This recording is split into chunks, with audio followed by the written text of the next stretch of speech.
So I was thinking it was the bearing or the wheel hub, maybe, right? Because it's got play, but I was looking at this. I think what makes more sense is this steering inner tie rod broke on me when the wheel came off, because first remove the cotter pin and remove this bolt right here. I'll do that right now. So the nut is a 17 mil, and then use this separator right here to get this off. And then we're gonna go ahead and remove it right now.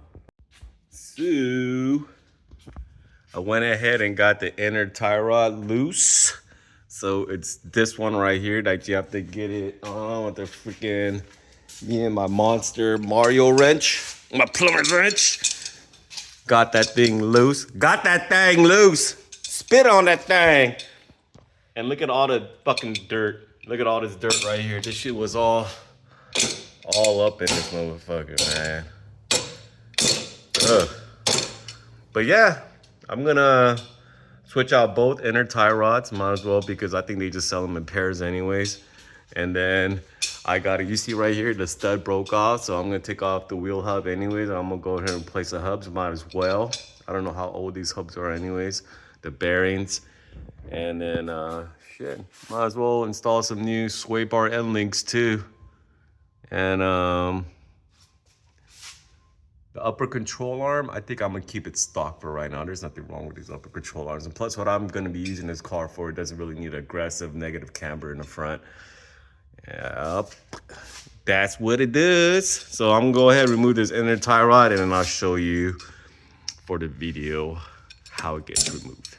And this is what I do. So once I break it loose, unless you want to take off the whole damn steering rack, you know, I use this right here, and then womp bop ba doo bop womp bop bam, and after that you could just pretty much remove it by hand. You know what I'm saying? Put this over here, and yeah, you just remove it by hand after that.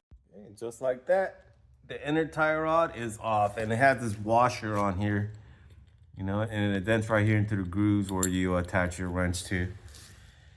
I'm gonna go ahead and get another one, and I'll be back, and we're gonna install it. But actually, I might not even install it because I gotta take off this whole damn thing anyways. So, I mean, you get the general idea, man. Just, this is how you remove it, just reverse the process, bro. And that's how you remove, and, well, I'm not gonna show you how to install it. How to remove an inner tie rod from an SC300, or I think it's the same as SC400. I removed the outer tie rod, but before I did that, I went ahead and did a side-by-side comparison or measurement. You know, so I use this straight ruler right here, right, to just line everything up. And I'm just pretty much eyeballing it, but it should be close enough to where I'm not gonna see any like real noticeable differences. So that's how I do this. And it takes 2/19 to remove the outer tie rod.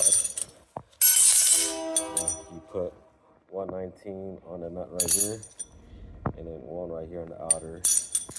That's how you remove them. So I'm gonna go ahead and reinstall this right now.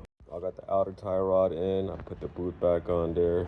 I'm gonna go ahead and put it back in. Just first shoot it with a little bit WD-40, and all you do is just thread it back on. So I'm gonna put it on right now. Went ahead and put the tie rod back in, thread it back in. So it's hand tight, so I'm just gonna go ahead and use a wrench to make sure that it's real tight. Cut this off right here, slide it back onto the knots using a zip tie, and then I'm gonna install the outer tie rod back onto the hub.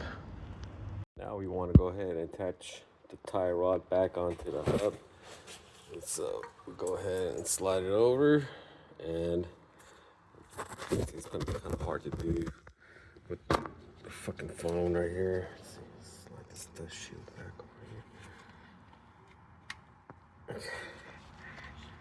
Here we go. So you'll see there's a hole right here, okay? And then I used the 17 to go ahead and just turn it over until I saw the hole. And then you get your pin, and then you just slide it in, slide it over, That's it. You're in there, man. So that's how you go ahead and install the tie rod. It's a pretty easy job, especially when you have a lift. Went ahead and installed the tie rod. There's no more play. Let's see. Yep, it's all good. No more wobbly sauce. Tie rod.